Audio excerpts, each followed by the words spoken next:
Hello नमस्कार दोस्तों, मैं हूं आप सबों का मित्र राकेश कुमार दीपक। आइए आज आप लोगों के बीच एक बिल्कुल नया वीडियो जो कि बिहार न्यायिक सेवा के पाठ्यक्रम से संबंधित है उसको लेकर आप लोगों के समक्ष उपस्थित हुआ हूं। तो आइए देखते हैं कि बिहार न्यायिक सेवा द्वारा जो आयोजित परीक्षा होती है, जो कि जूनियर डिवीज़न सिविल जज के लिए बिहार में आयोजित की जाती है, और यह परीक्षा आयोजित बिहार लोक सेवा आयोग के द्वारा समय समय पर की जाती है। तो आइए देखते हैं कि ये परीक्षा किस तरह से आयोजित होता है और कौन से लोग इसमें बैठने के लिए योग्य हैं और परीक्षा का चरण क्या क्या है। तो परीक्षा जो है बिहार न्यायिक सेवा की परीक्षा जो आयोजित की जाती है वह 3 चरणों में आयोजित की जाती है। पहला चरण जो होता है वह चरण होता है प्रारंभिक परीक्षा का, जिसे हम प्रीलिमिनरी एग्ज़ाम कहते हैं। और दूसरा जो चरण होता है वह मुख्य परीक्षा का, जिसे मेंस एग्ज़ाम। और तीसरा और अंतिम चरण होता है साक्षात्कार का, जिसे हम इंटरव्यू के नाम से जानते हैं। ये 3 चरणों से होकर परीक्षा गुजरती है।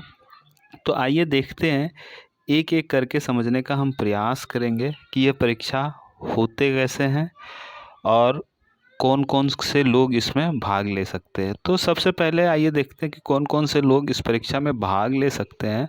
तो उसके लिए ऐसे अभ्यर्थी जिनकी उम्र सीमा 21 साल हो गई हो, और जो भारत के किसी भी विश्वविद्यालय से जिन्होंने या तो 3 वर्ष के पाठ्यक्रम में या फिर 5 वर्ष के पाठ्यक्रम में उन्होंने अपना विधि स्नातक को पूरा किया है, तो ऐसे लोग इस परीक्षा में बैठने के लिए सक्षम है। साथ ही मैं एक बात और यहाँ पर स्पष्ट कर दूं कि बिहार में जो न्यायिक सेवा की परीक्षा होती है कि उसमें आपकी वकालत की प्रैक्टिस कितनी है, इस बात का कोई मायने नहीं है।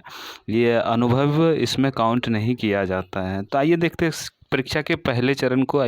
देखते हैं यहाँ पर परीक्षा का जो पहला चरण है वो 2 पेपर होता है और ऑब्जेक्टिव टाइप क्वेश्चंस होते हैं। 2 पेपर में एक पेपर जो होता है वो सामान्य ज्ञान का पेपर होता है, जिनमें कुल मिलाकर 100 प्रश्न होते हैं।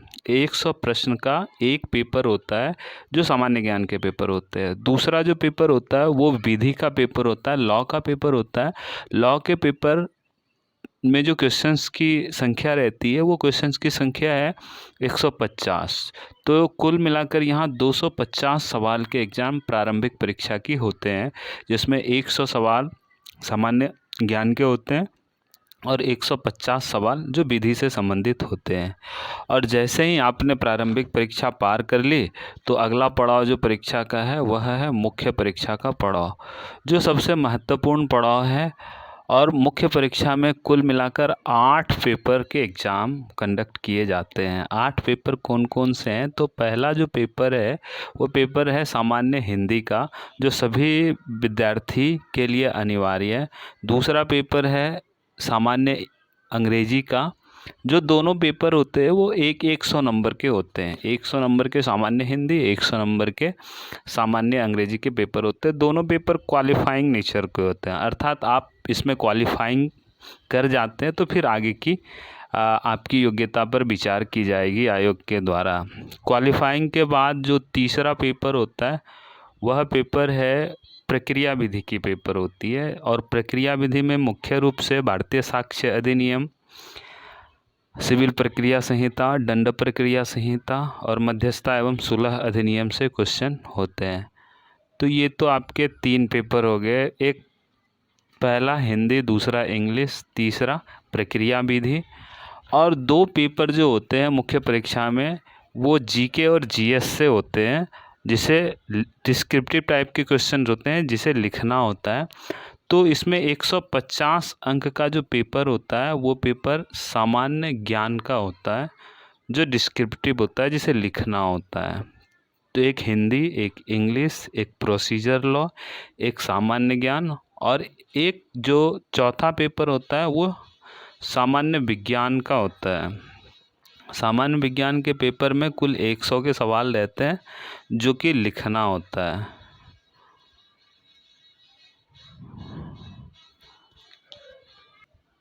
तो कुल मिलाकर हमने अभी तक देखा कि मुख्य परीक्षा के लिए जो पेपर हैं पहला पेपर जो होता है हिंदी का होता है, दूसरा पेपर इंग्लिश का होता है, तीसरा पेपर सामान्य ज्ञान का होता है, चौथा पेपर सामान्य विज्ञान का होता है और पांचवा जो कंपलसरी पेपर है वो प्रक्रिया विधि की पेपर होती है।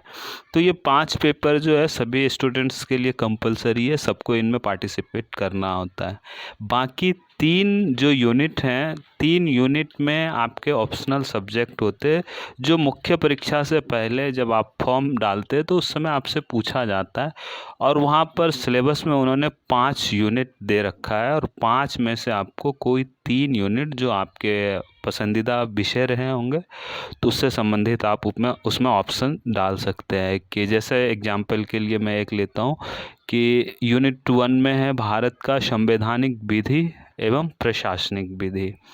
यूनिट 2 में है पारिवारिक विधि जिसे हम फैमिली लॉ कहते हैं, उसमें हिंदू लॉ मुस्लिम लॉ। यूनिट 3 में संविदा अधिनियम और अपकृत विधि।